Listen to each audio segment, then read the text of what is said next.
It's time for another Dice Tower review with Z. Garcia.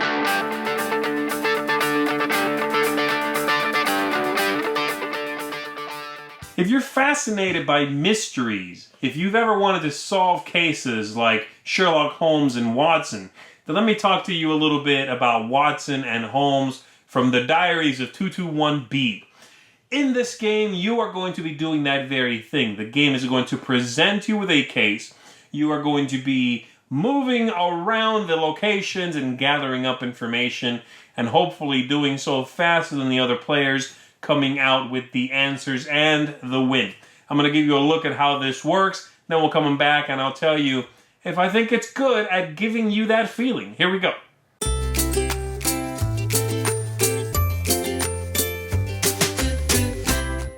The first thing we'll do is decide what case we would like to work on. As you can see, the game comes here with several cases, and this is the mystery you're going to be attempting to solve. There are 12 cases, but really there are 13 because there is also this 0, which is the one I have set up here, and it's the one I'm going to be showing you. By the way, I will not be spoiling anything at all in this overview so that you have the ability to play all 13 of the cases yourself. No spoilers. So, I've set this up. Every player is going to get a certain number of carriage tokens. They are going to get a pawn. They are going to get another disc marking their color as well. They are going to have, you're going to set up all of the cards here. You have your carriage over here. Watson and Sherlock right over here. And that's pretty much it. Also, every player is going to be given a special character that you'll be able to reveal at one point in the game for a special power, okay? I'm not really going to go into these, but that's what they do. Everybody gets one of these at the beginning as well, and then you are ready to begin. The objective of the game is to solve the case. And I should mention, someone's going to take this, they're going to read it, and it'll tell you what it is you are looking for. There are questions that need to be answered. That's what you're attempting to do. And so the flow of the game is very simple. You are going to continue taking turns until someone has figured out the answer. You go down here to 221B Baker Street card, and you are going to see if you've got the right answers, all right? Every round alternates between two phases. You have the visiting phase and you have the investigation phase. The visiting phase, let's say I am the star player, I have the diary here, is quite simple. I'm going to take my pawn and I'm going to figure out where I want to go. Most of these are information about the case. Some of them, like the carriage stop, are going to give me more carriage tokens. Scotland Yard gives me some other things. So, but many of them have hidden information that we are attempting to figure out. Clues. So I could decide where I want to go. I want to go to, this one, by the way, takes place on a train. Hence things like first class, second class, the station master, mail wagon, things like that. So let's say I want to go talk to first class. I want to go see that part of the train. I can go there. And then the next player could go, they can go anywhere. They're going to go to the engine. And then the final player, let's say they want to go. If they go somewhere different, everybody's simply going to pick up their cards. They'll read them. They can take some notes. And then they will go back where they are. Next round will begin, okay? However, if someone wants to go where another player has already been, they can choose to travel by carriage, is what they call it.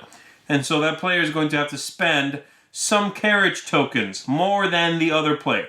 At which point the other player would take theirs back, and they would take all of the carriage tokens on their back as well, except one. One's gone, okay? And then when it is their turn again, they could rebid for somewhere they want to go. So I could now show up here with 2 of these carriage tokens, forcing green to lose this one, come back, and rebid somewhere. Now they're going to go here. Everybody's happy, okay? That's how that works. And so, everyone picks up their cards. They read them. They figure out what it is, etc. There's a couple of special things you can do. Someone could take, and it's only one player per round, the Watson card over here by paying 4 of these carriage tokens and forcing someone to read a card out loud to everyone, as long as it does not have a symbol prohibiting that action. Players can also go, as I said, to the carriage stop. And if you go there, you are going to be getting, at the end of your round, you're going to get normally 3 more carriage tokens. And that's pretty much all you're going to be doing. So you are sort of taking a break in order to get more carriage tokens in order to have more power, to have the ability to go anywhere you want, not have other players stop you. There's a couple of other things. Everybody starts with one of these police tokens that you can, after reading something, let's say I read this second-class card, there's some juicy information on there, I could put this token on it, which means it is under police investigation, and you need one of 2 things to go in there. You need this Scotland Yard letter that's going to send the police away, or if you happen to have a lockpick, then you can also sneak in there and take a look at what it is, all right? So basically, there are ways to hinder other players' ability or access to information. And that's just about it. That's what the whole game hinges on. It is a case. It is a mystery, something you are solving that has been split up into these different locations, and you are attempting to suss out that information, put all the clues together in a more efficient way than the other players, and possibly block them from particularly useful information, just having a better and faster go at it. That's basically the deal. One more thing I'm going to talk about, and then I'll be done here. I already talked about Dr. Watson. Sherlock Holmes also has a special power that only comes into play once someone has been eliminated by going down here and getting some answers wrong. Sherlock Holmes is going to allow you to use them for 3 carriage tokens. You can do one of 2 things. You can do the answer consultation, or you can do an answer check. The answer consultation implies reading the answers from another player that's been eliminated and knowing how many are right, but not which ones are right. And then the answer check implies that you write the answer to one of the questions, stating which number you are attempting to answer, and then you give it to an eliminated player who is going to tell you, read it in private, and they're going to indicate whether that is correct or not correct. Several players can use those actions at the same time, in the same turn. So that's what's available there, so that whoever is the bravest and maybe makes a mistake in one of the answers, then there's the ability there to try to get some information from that player or check some answers along the way. And again, all of this is costing you these tokens that if you run out of these, you're going to have to waste turns going to the carriage stop to get more of them. That's pretty much the game, and that's about all I can show you without flipping these over and spoiling information on them. So hopefully that gives you a pretty good overview of how the game operates. There are, as I said, plenty of these cases. There are 13 in all, and they do have a difficulty rating that scales up from a single pipe there all the way up to 3 for the later numbers. So that's it. They have a setup right there, a little story. These are very well written as well. Information is given out in a nicely deliberate paced way. So that's that. Let's head back up top and let me give you some final thoughts about Watson and Holmes. The concept of this game is very fascinating. It's not a game that I would say is for every occasion, right? It's far from that, really. This is the kind of game that everyone's going to sit there quietly, jotting down notes, thinking about their own thing, trying to put this mystery together. But this one really pulls that off very well. There have been other games that do this sort of thing in the past, but I think what this game does, the simplicity and the lovely part of it, is breaking everything up into those cards and feeding you information at a different rate and from different sort of points of view than the other players. And so everyone's putting part of the same picture together at the same time. And there's no cooperation. In fact, they're getting in each other's way.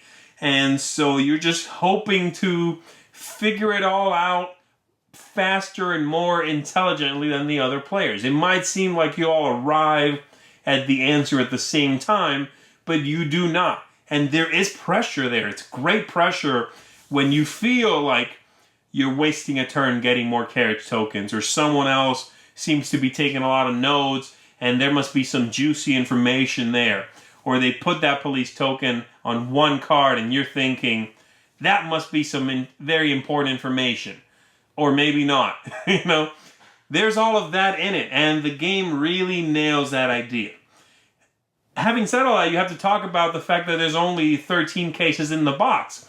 Is that enough? I think so. There's a lot in here, and you are going to get a lot of hours of play out of this box. But be aware it does have a limited life, right? At least to the sane person. You don't destroy anything in the game, so you can take the game and give it to someone else who's never played it. Brand new game to them. But you will consume the cases, and so once you know them, you know them, But having said all that, they give you plenty of them. They did not skimp on those. The difficulty does ramp up, so you are going to be, once you get into it with the easier ones, which are not that easy, but once you get into it with the easier ones, you can then tackle the more challenging stuff. Really great. This is definitely an acquired taste, and hopefully by now you know if this is the kind of game that's going to appeal to you. But if you're intrigued by it and just wondering, is it good? I would say it's very good. It really does what it sets out to do particularly well, and for that, I have to give this one a seal of excellence. Very much recommend that you check out Watson and Holmes here. And so that's it for me. Definitely check this one out if you want to feel like, like stepping into Sherlock Holmes' shoes and solving some mysteries. Watson and Holmes from the Diaries of 221B is the game for you. Thanks so much for watching the Dice Tower videos. Find more great videos and reviews, as well as our top-rated audio podcast at Dicetower.com. You can also find other great shows at Dicetowernetwork.com. I'm Eric Summerer, and you've been watching The Dice Tower. The Dice Tower is sponsored by Cool Stuff Inc., where you can find great games for great prices. Cool stuff in stock. Check them out at CoolStuffInc.com.